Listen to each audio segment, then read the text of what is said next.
అందరికీ నమస్కారం. మీరు చూస్తుంది education life YT channel. Sir maths కూడా మాకు డౌటే సార్. మ్యాథ్స్ కూడా మాకు డౌటే. మ్యాథ్స్ కొద్దిగా క్లియర్ చేయండి సార్. ఖచ్చితంగా మ్యాథ్స్ కూడా క్లాసెస్ ఉంటాయి. కాకపోతే నేను రాను, వేరే సార్ అయితే వచ్చేసి మీకు క్లాసెస్ తీసుకుంటారు ఖచ్చితంగా. ఎట్టి పరిస్థితుల్లో ఈ ఇయర్ మనం మంచి రిజల్ట్తో బయటికి వెళ్ళాలి అని ఆశిస్తూ మీ ఎడ్యుకేషన్ లైఫ్ వైటీ. మీరు ప్రాపర్గా ఎడ్యుకేషన్కి ఒక టైం టేబుల్ అయితే రెడీ చేసుకోండి.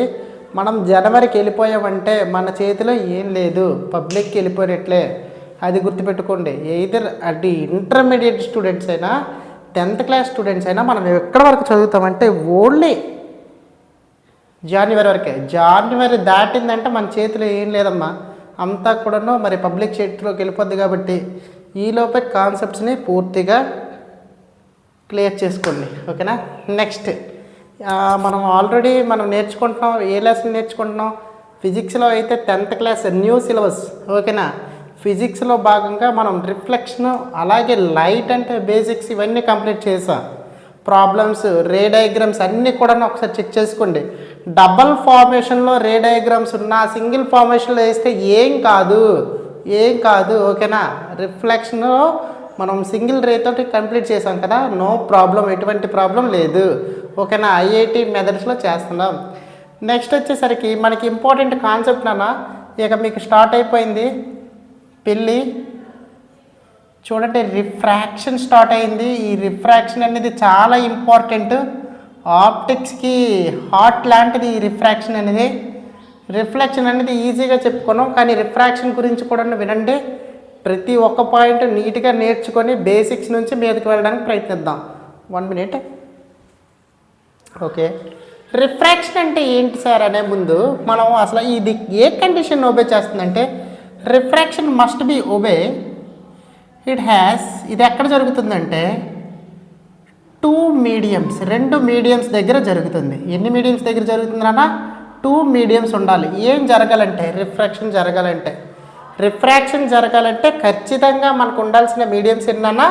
2 మీడియమ్స్ ఉండాలి. సెకండ్ పాయింట్ వచ్చేసరికి ఫ్రీక్వెన్సీ అనేది, లైట్ అనేది ఖచ్చితంగా కాన్స్టెంట్గా ఉండాలి. ఫ్రీక్వెన్సీ ఈజ్ కాన్స్టెంట్, ఓకేనా. తర్వాత ఏమయ్యాలంటే ద అప్లికేషన్, ఇది అవసరం లేదు, కాకపోతే ఒకటి గుర్తుపెట్టుకోండి, sin I by sin R = NR μ అనేది ఒబే చేయాలి. ఈ కండిషన్స్లో ఉండాలి. ఇవి ఎలా ఉంటుంది అనేది మనకి రిఫ్రాక్షన్ చెప్తుంది అనమాట.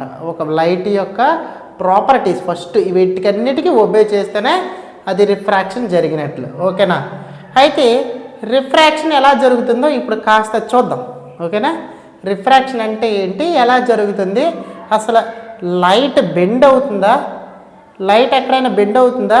లైట్ బెండ్ అయితే నేను చేసే ఫస్ట్ వీడియో మొత్తం తప్పే, రైటేనా. ఎవరైనా ఫస్ట్ వీడియో నాకు చూసినట్లయితే నేను ఫస్ట్ వీడియో తప్పు లెక్క వస్తుంది. ఎందుకంటే ఇక్కడ టీచర్స్ అందరూ లైట్ అనేది బెండ్ అవుతుందని చెప్తారు. లైట్ బెండ్ అయితే మీరు అడగాల్సిన వెంటనే ఒక క్వశ్చన్ అడగండి, what is the property of light? Light travels in straight direction, but how can it bend? ఎలా బెండ్ అవుతుంది? అంతే కదా, బెండ్ అయితే జరగదు, ఓకేనా. కానీ బెండ్ అనే వర్డ్ లేకుండా మనం టాపిక్ని అయితే క్లియర్ చేద్దాం, షూర్ చేద్దాం, ఓకేనా.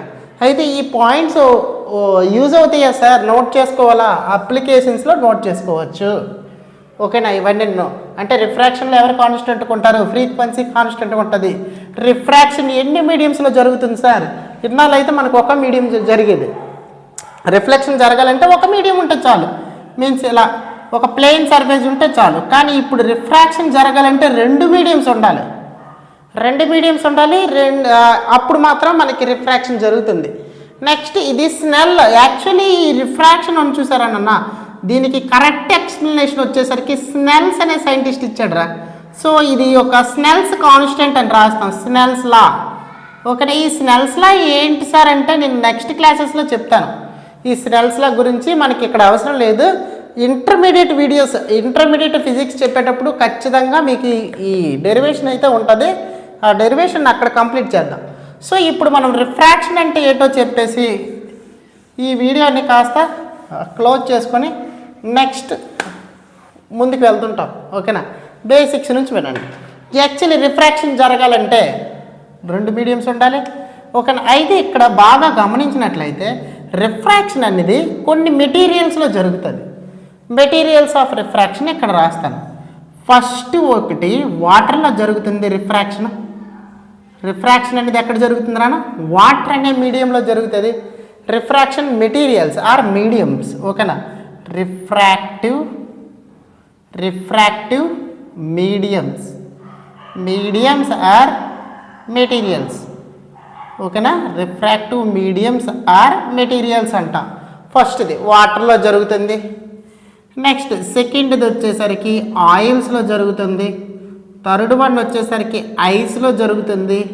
ఫోర్త్ వన్ వచ్చేసరికి రుబీలో జరుగుతుంది. ఇవన్నీ మీకు వస్తాయి. ఓకేనా, రుబీలో జరుగుతుంది. ఫోర్త్ వన్ వచ్చేసరికి డైమండ్లో జరుగుతుంది. నెక్స్ట్ ఫిఫ్త్ వన్ ఇదేసి. సిక్స్త్ వన్ వచ్చేసరికి మనకి ఇక్కడ ఇంపార్టెంట్ రిఫ్రాక్షన్ కాన్సెప్ట్లో ఇక్కడ కూడా మీకు ఇచ్చాడు. ఇందులో ఏమి ఇచ్చాడు అంటే గ్లాస్ మెటీరియల్స్లో ఇచ్చాడు. గ్లాస్లో మళ్ళీ 2 టైప్స్లుగా స్ప్లిట్ చేసి ఇచ్చాడు. ఒకటి గ్లాస్ స్లాబ్ అన్నాడు. బుక్ చూస్తున్నారా? చూసుకోండి. కాకపోతే ఇవన్నీ ఉంటాయి. గ్లాస్ స్లాబ్ ఉంటుంది. గ్లాస్ స్లాబ్తో పాటు ప్రిజం అని ఒకటి ఉంటుంది. నెక్స్ట్ క్లాసెస్లో ఉంటుంది మీకు ప్రిజం. ఓకేనా, వీటన్నిటిలో కూడా రిఫ్రాక్షన్ అనేది జరుగుతుంది.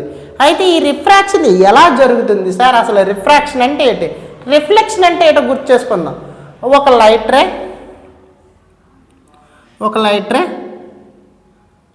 వెనక్కి సిల్వర్ కోటింగ్ ఉందంటే అదేంటది? మిర్రర్. ఒక లైట్ రే ఇన్సిడెంట్ చేస్తానో, ఎప్పుడైతే ఇన్సిడెంట్ చేశానో ఇది బౌన్స్ బ్యాక్ అవుతుంది.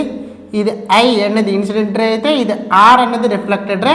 ఈ మధ్యలో నార్మల్ ఉంటుంది. ఇది అందరికీ మనకి బేసిక్గా తెలుసు. రిఫ్లెక్షన్ చదివే ప్రతి పిల్లలకి మనకు తెలుస్తుంది. ఇది ఒక ప్లెయిన్ సర్ఫేస్ కాబట్టి. అయితే రిఫ్రాక్షన్ అనేది ఒక సర్ఫేస్ మీద ఉండదు, 2 సర్ఫేసెస్లో ఉంటాయి. మీన్స్ ఒకటి ఎయిర్ నుంచి వస్తే ఇంకొకటి మీడియంస్లోకి ట్రావెల్ అవుతుంది. మీడియంస్ ఫర్ ఎగ్జాంపుల్ వాటర్ అనేది మీడియం కదా, ఒకటి మీడియం అని రాస్తున్నాను. మీడియం ఇలాగా 2 మీడియంస్లో జరగాలి. అంటే మీడియం అంటే ఇక్కడ ఏమని తీసుకుంటానో వాటర్ అనే తీసుకుందాం ప్రజెంట్కి. వాటర్. అయితే ఇప్పుడు చూడండి అసలు ఈ కాన్సెప్ట్ ఏంటో చూద్దాం. ఇది ఒక 2 మీడియంస్ని సపరేట్ చేసేది. ఓకేనా, ఎయిర్ని వాటర్ని సపరేట్ చేసే మీడియం ఉంటుంది కదా మీదనున్న ఫేస్. ఓకేనా, సర్ఫేస్ ఉంటుంది కదా వాటర్ని. ఇప్పుడు ఫర్ ఎగ్జాంపుల్ మీరు బాగా చెరువు దగ్గరికి వెళ్ళారనుకుందాం. మనం ఒక చిన్న పాండ్ తీసుకుంటే పాండ్లో ఒక సన్ నుంచి లైట్ ఇలాగ వచ్చేసి ఈ సర్ఫేస్కి పడిన తర్వాతే కదా అన్న లోపలికి ట్రావెల్ చేస్తుంది. ఓకేనా, అలా ఈ సర్ఫేస్ అనమాట. ఇది ఈ సర్ఫేస్ని మనం ఇక్కడికి వచ్చేసరికి ఇంటర్ఫేస్ అని చదువుతాం. ఏమని చదువుతున్నానా? Interface. What is interface sir అంటే, ఇంటర్ఫేస్ ఏం చేస్తుంది ఇక్కడ బాగా అబ్జర్వ్ చేయండి అన్న ఒకసారి. ఇంటర్ఫేస్ ఏం చేస్తుంది మీకు తెలిసి, ఇట్ ఈజ్ ఏ సపరేట్. ఇది సపరేట్ చేస్తుంది ఎవరెవరిని? బోత్ ఎయిర్ అండ్ మీడియంని. 2 మీడియంస్ని మనకి సెపరేట్ చేస్తుంది ఇంటర్ఫేస్. ఇంటర్ఫేస్కి పాయింట్ ఇక్కడ రాస్తాను. అయితే మనం ఇక్కడ నుంచి ఎయిర్ని ఆప్టిక్స్లో ఎలా చదువుతారంటే బాగా గుర్తుపెట్టుకున్నానా, రేరర్ మీడియం అని చదువుతాం. ఒకవేళ మెటీరియల్స్ని మనం ఈ మెటీరియల్స్ని ఏ మెటీరియల్ తీసుకున్నా ఆ మీడియంని మనం ఏమని చదువుతామంటే denser. Rarer medium, denser medium, ఈ 2 గుర్తుపెట్టుకోండి. ఓకేనా, రేరర్ మీడియం, డెన్సర్ మీడియం అని చదువుతాం. అయితే ఇప్పుడు ఇంటర్ఫేస్ అంటే ఏంటి రాయొచ్చు? It is separate both rarer and denser medium అని రాయొచ్చా లేదా? ఇంటర్ఫేస్ అంటే ఏంటి రాస్తారు? ఇట్ ఈజ్ సెపరేట్స్ ఇది సెపరేట్ చేస్తుందంట. ఏంటి సెపరేట్ చేస్తుంది? బోత్ రెండిటిని. ఓకేనా, బోత్ డెన్సర్ అండ్ రేరర్ లేదా రేరర్ అండ్ డెన్సర్, ఈ 2 మీడియంస్ని మనకి సపరేట్ చేసేది ఎవరని అడిగితే ఇంటర్ఫేస్. ఇంటర్ఫేస్ ఏం చేస్తుంది? సింపుల్గా it is separates both rarer and denser mediums. ఓకేనా, ఇది ఇక్కడ క్లియరా? ఇంటర్ఫేస్ అంటే దాని క్యారెక్టర్ అయిపోయింది. దాని క్యారెక్టర్ ఇప్పుడు తీసేస్తాం. ఏం చేస్తుందంటే ఇంటర్ఫేస్ సింపుల్గా it is separates both rarer and denser mediums. ఓకేనా. అయితే ఇప్పుడు ఒక లైట్ రేని ఈ ఇంటర్ఫేస్ మీదకి ఇన్సిడెంట్ చేద్దాం. ఎలాగైతే మనం రిఫ్లెక్షన్లో చేసామో అలాగే ఇన్సిడెంట్ చేద్దాం. ఇది చేసేసరికి వెనక్కి సిల్వర్ కోటింగ్ లేదు. ఏమవ్వాలి లైట్ చెప్పండి? వెనక్కి సిల్వర్ కోటింగ్ లేదు. సిల్వర్ కోటింగ్ ఉంటే ఇలా వెళ్ళిపోవాలి. సిల్వర్ కోటింగ్ లేదు. సిల్వర్ కోటింగ్ లేకపోతే లైట్ లోపలికి వెళ్ళాలి. ఎలా వెళ్ళాలి? యాక్చువల్లీ ఇలా వెళ్ళాలి. కాన్సెప్ట్ క్లియర్గా అర్థం చేసుకోండి. ఇలా వెళ్తే లైట్ అనేది స్ట్రైట్గా వెళ్తున్నట్లు. కానీ ఇలా వెళ్ళట్లేదంట. ఎవరు ఈ ఫినామినా చెప్పింది? స్నెల్స్ బాగా అబ్జర్వ్ చేస్తే ఇలా వెళ్ళాల్సిన లైట్ కాస్త ఇలా డీవియేట్ అయ్యింది. ఇదేంటి సార్? ఇది బెండ్ అయిపోయింది సార్. స్ట్రాలా బెండ్ అయిపోయింది సార్. బెండ్ కట్ అవ్వలేదు అక్కడ. బాగా అబ్జర్వ్ చేద్దాం ఒకసారి. ఓకేనా. ఇది ఒక నార్మల్ వేసుకుందాం. ఇది ఏంటిది? నార్మల్ అనుకుందాం. ఇది ఎన్, ఇది ఎన్ డాష్. ఇది ఇన్సిడెంట్ రే, ఇది రిఫ్రాక్టెడ్ రే. ఏమంటావు నాన్న? రిఫ్రాక్టెడ్ రే, ఇది ఇన్సిడెంట్ రే. అయితే బాగా గమనించినట్లయితే ఈ యాంగిల్తో పోల్చుకున్నట్లయితే ఈ యాంగిల్ అనేది చాలా చిన్నదంట. ఎందుకు? ఇలా వెళ్ళాల్సిన లైట్ కాస్త ముందుకు వచ్చింది. దీనికి రీజన్ ఏం చెప్పాడంటే ఒక స్పీడ్తో వెళ్తున్న లైట్ ఎప్పుడైతే ఒక ఇంటర్ఫేస్ మీదకి ట్రావెల్ చేస్తుందో దాని స్పీడ్ అనేది కాస్త వేరియేషన్ అవుతుంది. అంటే దీని స్పీడ్లో ఆర్ వెలాసిటీలో మనకి చేంజెస్ వస్తుంది. ఆ చేంజెస్ వచ్చింది స్ట్రైట్గా వెళ్ళాల్సింది కాస్త టువర్డ్స్ నార్మల్కి కొద్దిగా దగ్గరికి పడుతుంది. దీనికి బెస్ట్ ఎగ్జాంపుల్ చెప్పాడు. ఏంటంటే ఒక పెద్ద వెహికల్ ఉందండి. ఇక్కడ ఒక వెహికల్ ఉందనుకుందాం. ఈ వెహికల్ని ఈ ఓలో బస్సు ఉంది కదా, ఈ బస్సు వచ్చేసరికి చిన్న కార్ని గుద్దింది అనుకుందాం. ఆగి ఉన్న కార్ని. ఇది చాలా స్పీడ్తో వస్తుంది. ఎంత స్పీడ్తో వస్తుందంటే చాలా స్పీడ్తో వస్తున్న వెహికల్ దీనిని కానీ కొల్లైడ్ అయినప్పుడు ఎప్పుడైతే ఈ రెండు గుద్దుకుంటాయో ఈ వెహికల్ అనేది తుల్లిపోతుందంటే ఈ వెహికల్ యొక్క స్పీడ్ అనేది తగ్గిపోతుంది. అలాగే ఎందుకు ఇక్కడ జరుగుతుందంటే దీనిలో ఎనర్జీ దీనికి ట్రాన్స్ఫర్ జరుగుతుందండి. అంతే కదా. ఏదైతే ఎనర్జీ అనేది వన్ బాడీ నుంచి ఇంకొక బాడీకి ట్రాన్స్ఫర్ జరుగుతుంది దాన్నే లా ఆఫ్ కన్జర్వేషన్ అంటాం. అయితే ఇక్కడ చూడండి ఒకసారి. దీనిలో ఎనర్జీ దీనిలోకి ట్రాన్స్ఫర్ అయ్యి ఇది తుల్లిపోయింది. అంటే ఇదేమో మరి ఇంకా ఎగిరిపోయింది అక్కడ ఉన్నది. కానీ దీని స్పీడ్ అంతే ఫాస్ట్గా వెళ్తుందా? ఎప్పుడైనా అబ్జర్వ్ చేశారు కదా యాక్సిడెంట్లో. ఇది కానీ అంత స్పీడ్తో వెళ్దు. దీనిలో స్పీడ్లో వేరియేషన్ వస్తుంది. అలాగే ఇది చాలా ఫాస్ట్గా వస్తుంది. ఎయిర్లో స్పీడ్ ఎంత అని చెప్పాను? 3 × 10⁸ మీటర్/సెకండ్తో వచ్చిన వెహికల్ ఇంటర్ఫేస్ మీదగా కొల్లైడ్ అవ్వగానే గుద్దిగానే ఏమవుతుంది? దాని స్పీడ్ అనేది తగ్గిపోయి కాస్త వెళ్ళేటప్పుడు కాస్త యాంగిల్ అనేది డీవియేట్ అయింది. ఈ ప్రాపగేషన్లో చేంజెస్ వచ్చింది. That changes is nothing but refraction. అర్థమైందా మీకు? రిఫ్రాక్షన్ అంటే వెలాసిటీలో చేంజెస్ వచ్చింది. లైట్ యొక్క వెలాసిటీలో ఒక మీడియం నుంచి ఇంకొక మీడియం వెళ్ళేటప్పుడు ప్రాపగేషన్ ఆఫ్ లైట్లో చేంజెస్ వచ్చింది. That phenomena is called refraction. Refraction అంటే డెఫినేషన్ రాస్తాను, చూసుకోండి. డయాగ్రామ్ నోట్ చేసుకోండి. ఓకేనా. కాస్త నార్మల్కి దగ్గరలో వేసుకోండి. ఎలా వేసుకుంటారంటే ఇలా ఉంది కదా, యాక్చువల్ అలా వెళ్ళాలి కదా. ఇది ఏమవుతుందంటే ఇలా వెళ్తుంది. ఓకేనా. ఇలా వెళ్తుంది. ఇలా వెళ్ళాల్సిన లైట్. దీనికి రీజన్ ఏంటంటే ఇక్కడ వెలాసిటీలో వేరియేషన్ వచ్చింది. ఓకేనా. అయితే ఇప్పుడు రాసినట్లయితే when a light passes అంటే పాస్ అవ్వడం ఎవరి మీదకి ఇంటూ rarer to denser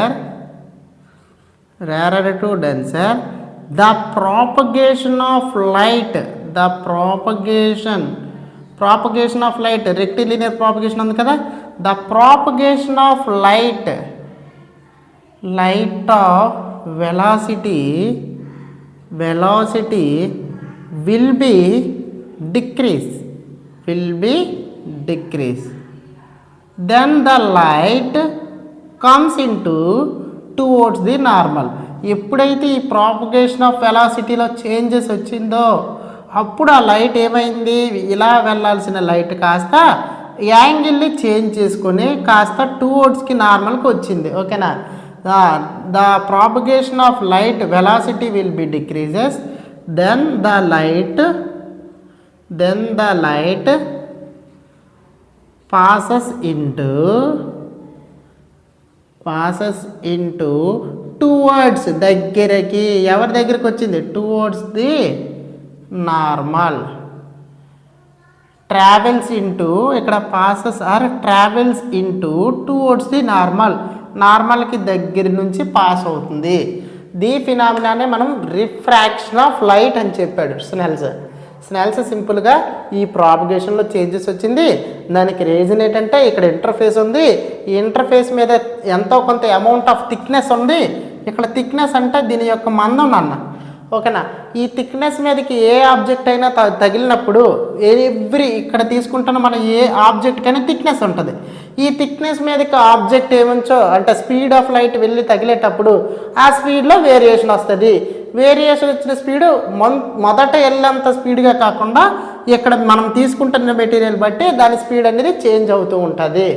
ఆ స్పీడ్ చేంజ్ అయ్యే ప్రాసెస్నే మనం రిఫ్రాక్షన్ ఆఫ్ లైట్ అని చెప్తామని చెప్పాడు. ఓకేనా. పెర్ఫెక్ట్ డెఫినేషన్ ఇది నోట్ చేసుకోండి. ఓకేనా. మీరు ఎటువంటి బెండ్ అనే వర్డ్ యూజ్ చేయకూడదు, ఎందుకంటే ప్రాపర్టీ ఆఫ్ లైటే చేంజ్ అయిపోతుంది. బెండ్ అని రాస్తారా, లైట్ ఎక్కడైనా బెండ్ అవుతుందా, లైట్ ఎక్కడా కూడా బెండ్ కాదు. ఓకేనా. అయితే ఇక్కడ రిఫ్రాక్షన్ ఆఫ్ లైట్ ఈరోజు మనం నేర్చుకున్నాం కదా. నెక్స్ట్ పార్ట్ నేను తర్వాత ఇంకొక పార్ట్ని అప్లోడ్ చేస్తాను. మీరు వీడియో నచ్చితే లైక్ చేయండి. అలాగే మీ ఫ్రెండ్స్కి ఎవరికైనా ఉన్నట్లయితే 10th క్లాస్ కానీ ఇంటర్మీడియట్ కానీ అందరికీ కామన్ సిలబసే షేర్ చేయండి. ఓకేనా.